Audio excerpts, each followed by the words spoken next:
आज का ये स्पेशल वीडियो लौकी के ऊपर है। हमें पता है गर्मियाँ दस्तक देने लग गई हैं और अब लौकी लगाने का टाइम आ चुका है और अब हमारे को लौकी लगा देनी शुरू कर देनी चाहिए।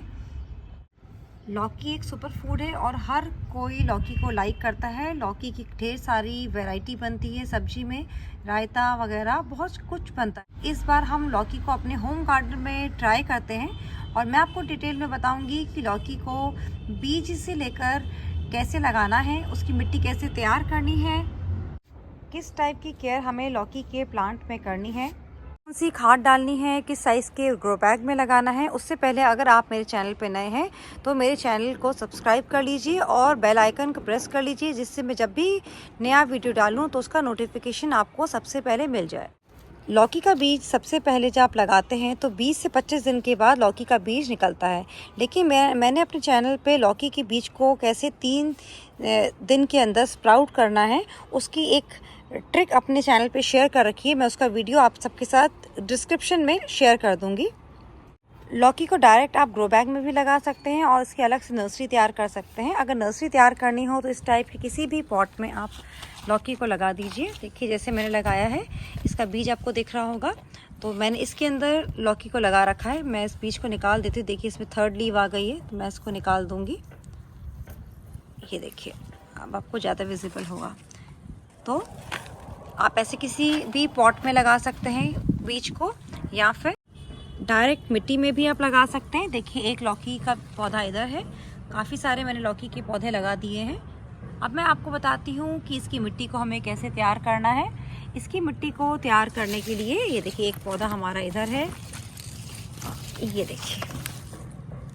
इसकी मिट्टी को तैयार करने के लिए हमारे को 50% गोबर की खाद और 50% गार्डन सॉइल लेनी है, क्योंकि जितने भी बेलदार पौधे होते हैं उनको गोबर की खाद सबसे प्रिय होती है। अगर आपकी मिट्टी के अंदर गोबर की खाद एक अच्छी मात्रा में है तो आपके जो बेलदार पौधे हैं वो बहुत ही अच्छे तरीके से बढ़ते हैं।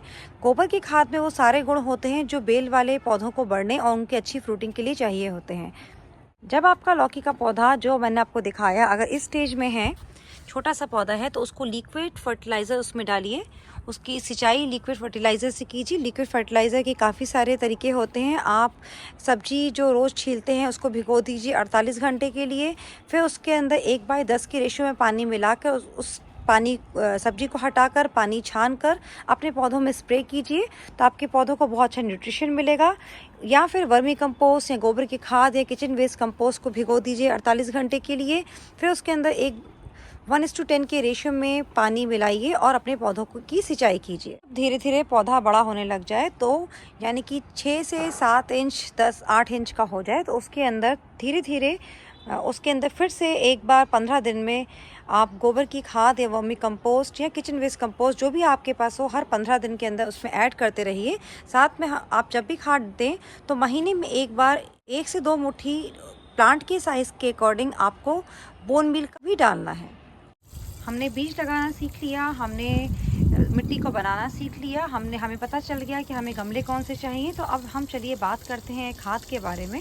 आज कुछ 2 चीज़ें मैं ऐसी बताऊंगी, जिस तरीके से आप मेरी लौकी की बेल को देख रहे हैं उसी तरीके से आपकी लौकी की बेल दुगनी तेज़ी से बढ़ने लग जाएगी। लौकी की बेल में फ्लावर्स आते हैं लेकिन वो फ्रूट में कन्वर्ट नहीं होते, या फिर मेल फ्लावर्स आते हैं और फीमेल फ्लावर्स नहीं आते, या फीमेल फ्लावर्स अगर पॉलिनेट हो जाते हैं और वो फ्लावर फिर झड़ जाता है तो फ्रूट में कन्वर्ट नहीं होता। अगर फ्रूट में कन्वर्ट होता है तो एक छोटे साइज में ही वो अंदर से सड़ने लग जाता है। इस टाइप की फ्रूटिंग पाने के लिए सबसे पहली चीज़ है कि हमारा जो आप ग्रो बैग का चयन करते हैं उसका साइज़, उसकी डेप्थ एटलीस्ट 20 इंचेस होनी चाहिए। फिर हम बात करते हैं, आपने मान लीजिए आपने बहुत सारी खाद ऐड कर दी, आप बायो फर्टिलाइज़र्स भी डाल रहे हैं, लेकिन आपकी लौकी की बेल में वो ग्रोथ नहीं हो रही जैसा कि आप चाहे देखते हैं या अपने पड़ोसी के घर में देखते हैं, वो ग्रोथ आपकी लौकी की बेल में नहीं हो रही। तो मैं 2 ऐसी चीज़ों के बारे में बताऊंगी आपको जो आपको मार्केट में किसी खाद की दुकान में नहीं मिलेगी, आपको ऑनलाइन ऑर्डर करने पर भी वो आपको नहीं मिलेगी, ना ही आपको किसी नर्सरी शॉप में आपको मिलेगी। वो 2 ऐसी चीज़ें हैं जिसके लिए आपको कोई पैसे खर्च नहीं करने होंगे। वो आपके आसपास है और उसमें से एक चीज़ तो आपके घर में ही है जिसका शायद आप रोज़ ही यूज़ करते हैं। तो वो पहली चीज़ है वुड ऐश यानी कि राख, जो कि लकड़ी, जैसे आपके आसपास कोई घर बन रहा हो तो कुछ लोग खाना बनाते हैं और उसके अंदर जो राख, लकड़ी जलाने से जो राख बच जाती है या फिर कंडे जला के जो राख होती है, और अगर आपको वो भी ना मिले, जो प्रेस वाले होते हैं उनके पास कोयले की राख होती है, आप उसका भी यूज़ कर सकते हैं। तो उस राख के अंदर potassium, phosphate, copper, iron, magnesium बहुत ज़्यादा मात्रा में होता है, जो कि प्लांट्स की ग्रोथ में बहुत ही हेल्पफुल न्यूट्रिशंस हैं। और वुड ऐश के इस्तेमाल से फीमेल फ्लावर्स बहुत प्रमोट होते हैं। फीमेल फ्लावर्स हमारी लौकी की बेल में बहुत ज़्यादा मात्रा में आने लगते हैं, लेकिन इसको डालना बहुत कम है। मैं आपको आगे दिखाऊंगी कि इसको कितनी क्वांटिटी में और कैसे डालना है हमें अपने प्लांट्स में। वुड ऐश के यानी कि राख के इस्तेमाल से पेस्ट कंट्रोल भी होता है। अगर हमारे मान लीजिए लौकी की बेल में, जड़ में उसके किसी टाइप का फंगल इन्फेक्शन या बैक्टीरियल इन्फेक्शन है, वुड ऐश के इस्तेमाल से वो भी काफ़ी हद तक कम हो जाता है। ये हमारे कंटेनर में होने वाले स्नेल्स, स्लग्स और पेस्ट को भी कंट्रोल करता है। जैसा कि मैंने बताया कि वुड ऐश के अंदर पोटेशियम और फॉस्फेट, कॉपर, आयरन, मैग्नीशियम अच्छी मात्रा में होते हैं। तो जैसे कि पोटेशियम है, पोटेशियम क्या करेगा, आपके फलों के साइज को इंक्रीज करेगा। और फॉस्फोरस क्या करेगा, मान लीजिए आपका फल, जो आपका फूल है, फीमेल फ्लावर है, वो फ्रूट में कन्वर्ट नहीं हो रहा, तो फॉस्फोरस की सहायता से वो फीमेल फ्लावर पॉलिनेट होगा और फ्रूट में कन्वर्ट होगा। और जिस तरीके की फ्रूटिंग आप सामने देख रहे हैं, उस तरीके की फ्रूटिंग आपके बगीचे में आपको मिलेगी और आपकी लौकी की बेल का प्रोडक्शन बहुत ही अच्छा होगा। तो ये वुड ऐश है, इसको मैं आपको डाल के दिखाती हूँ कि इसको पौधों में डालना कैसे है। चलिए स्टार्ट करते हैं। जैसे ये मेरी लौकी की बेल है, इसकी जड़ यहाँ पर है, तो मैं इसकी अराउंड एक रिंग बनाऊंगी। जैसे कि मैं बना रही हूँ वैसे ही आपको बनाना होगा जड़ के पास। ये देखिए, अगर मैं मिट्टी हटाती हूँ मैं दिखाऊंगी। ये देखिए, ये लौकी की जड़ मेरी बाहर है, यहाँ पर भी लौकी की जड़, ये देखिए ये बाहर है। तो यहाँ पे मैं डालूंगी वुड ऐश को। जैसे ये वुड ऐश है, इसको मुझे इतना ही डालना है इस पूरी बेल के लिए। ये 24 बाई 24 का ग्रो बैग है, इसमें हमको इतना ही वुड ऐश डालना है।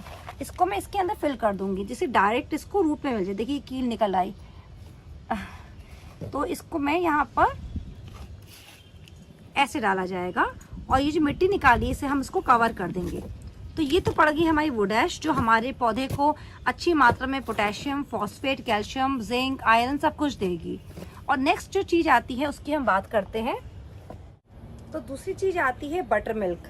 अब हम नेक्स्ट जो सेकंड खाद के बारे में आपको बता रही थी, वो लिक्विड फर्टिलाइजर है ये बटर मिल्क। इसके अंदर, जैसे ये बटर मिल्क है, इसके अंदर ये टेबल सॉल्ट आप देख रहे हैं, यानी कि काला नमक मैं डालूंगी, जस्ट 1 चुटकी। और ये जो बटर मिल्क जब हम डालते हैं तो इसके अंदर जो न्यूट्रिशन है, इसके अंदर बहुत ज़्यादा कैल्शियम होता है। और जब ये मिट्टी में जाएगा, जैसे मैंने 1 चुटकी डाल दिया, बस इतना ही बहुत है। और जब जैसे ही काला नमक बटर मिल्क के साथ मिलता है, ये डालने से जो फीमेल फ्लावर्स हैं वो बहुत ज़्यादा मात्रा में आने स्टार्ट हो जाते हैं। इसके अंदर इसको डालने से कैल्शियम मिलता है पौधों को। और क्योंकि छाछ है, ये बटर मिल्क है, ये मिट्टी के अंदर माइक्रोबियल एक्टिविटीज़ को बढ़ा देती हैं। मिट्टी के अंदर बहुत सारे अच्छे बैक्टीरियाज होते हैं जो कि छाछ या बटर मिल्क डालते ही मल्टीप्लाई होना स्टार्ट हो जाते हैं। और जब ये बैक्टीरिया मल्टीप्लाई होते हैं तो ऑटोमेटिकली हमारे पौधे की ग्रोथ बहुत ही अच्छी स्टार्ट हो जाती है। चलिए दिखाती हूँ उसको डालना कैसे है। ये 5 लीटर पानी है, इसके अंदर मैं ये ग्लास बटर मिल्क का डालूंगी और बस यहीं से हमारी माइक्रोबियल एक्टिविटी स्टार्ट हो जाएगी इसको डालते ही।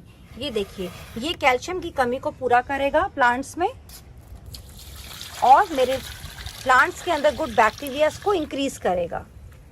आपने देखा जैसे मैंने 2 चीज़ों का इस्तेमाल किया, यानी कि वुड ऐश और एक बटर मिल्क यानी कि छाछ का। तो उन सबको डालने से मेरे आप लौकी की पौधे की ग्रोथ देखिए, उसकी फ्रूटिंग देखिए। और ये फ्रूटिंग आपके घर में भी आ सकती है अगर आप इन दोनों चीज़ों का यूज़ करते हैं। तो अच्छी से फ्रूटिंग पाने के लिए इन 2 चीज़ों का यूज़ करिए, तो आपको भी इसी टाइप की फ्रूटिंग मिलेगी। आपके घर में बहुत सारी लौकियाँ होंगी और आपके पड़ोसी पूछेंगे आप ऐसा क्या डालते हैं जिससे आपके घर में इतनी अच्छी फ्रूटिंग हो रही है। और आपकी भी उतनी ही तारीफ होगी। लेकिन इसका मतलब ये नहीं है कि आपने वो डैश डाल दिया और छाछ डाल दिया तो बाकी कंपोस्ट आप ना डालें। आपने रेगुलर कंपोस्ट गोबर की खाद का यूज़ करते रहें। Vermicompost, kitchen waste compost हर 15 दिन में अपने लौकी की बेल में ऐड करते रहें तो आपको बहुत ही अच्छी इस सीज़न में लौकी। और अगर आपको मेरा ये वीडियो अच्छा लगा हो तो मेरे वीडियो को लाइक कीजिएगा, शेयर कीजिएगा और मेरे चैनल को सब्सक्राइब कीजिएगा। Thank you so much. Thanks for watching.